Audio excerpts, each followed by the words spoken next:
In your book, Like a Bundle of Reeds, you write that in today's world, the reigning tone and atmosphere are of self-entitlement, egoism to the point of narcissism, and the majority of Jews, progenitors of the tenet, love your neighbor as yourself, not only sit by and watch as egoism celebrates, but also join the party. Many of us are leading the pack, as you say. So what, according to Kabbalah, should Jews do today? Do you think it's feasible, even demanded from the Jews in America, as Professor MacDonald even expressed? Unfortunately, as much as I try to address American Jews and also Jews around the world and in Israel, I find it very hard to find an open ear to. They don't want to hear. It's a very stiff-necked people, and unfortunately, I'm sorry to say that after years and years of doing this, I wouldn't say I'm successful.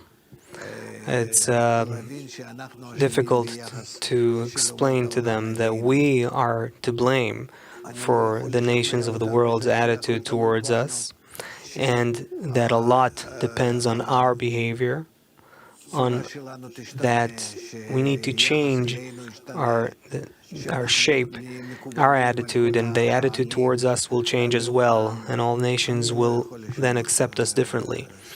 I, unfortunately, can't change this. I would very much like this to change, but I don't find myself capable. I also pass very harsh criticism on Israel. I myself belong to Israel. I'm a part of the people of Israel, and I'm Jewish.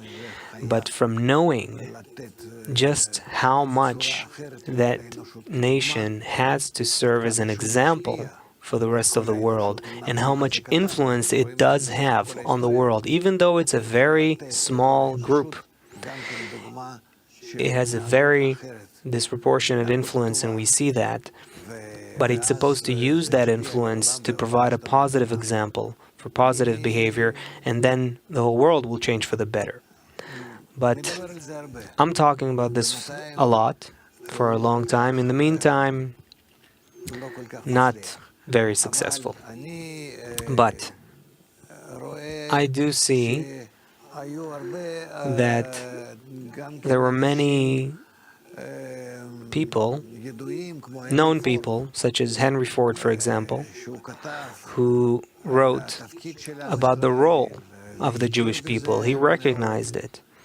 He knew about it, and he himself said that the Jews have to provide that method for the whole world, and others, meaning there are many people from the nations of the world who are not necessarily friendly towards Israel, but they understand their role, and I agree with them.